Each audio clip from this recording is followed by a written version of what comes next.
అంబేద్కర్ కోనసీమ జిల్లా రాజోల్లో ఉప్పునీరు డ్రైన్ వల్ల దెబ్బతిన్న కొబ్బరి తోటలను అంబాజీపేట కొబ్బరి పరిశోధనా కేంద్రం శాస్త్రవేత్తల బృందం పరిశీలించింది.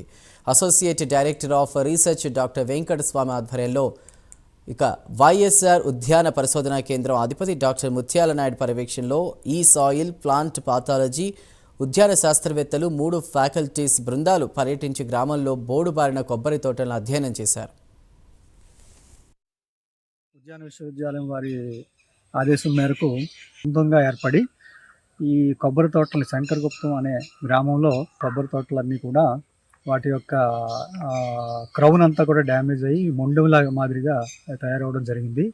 సో ఇదేంటంటే సముద్రం నీరు వెనక్కి రావటం వలన ఈ కొబ్బరి తోటల్లో అది చాలా దీర్ఘకాలంగా అది ఉండిపోయి ఆ మురుగునీరు అంతా కూడా పోయే సౌకర్యం లేక ఈ తోటలన్నీ కూడా నష్టపడడం జరిగింది.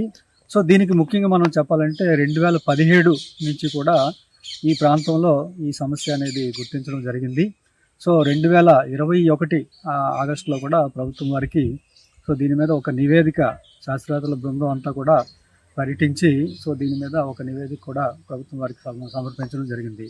సో వీటిలో ముఖ్యంగా ఏంటంటే ఎప్పుడైతే ఈ నేలలన్నీ కూడా ఈ సాల్ట్ వలన మనకి క్షార భూములుగా తయారయ్యి అంటే pH ఎక్కువగా ఉంటుంది, అదేవిధంగా ఈసీ కూడా చాలా ఎక్కువగా నమోదవడం జరిగింది. సో వీటి యొక్క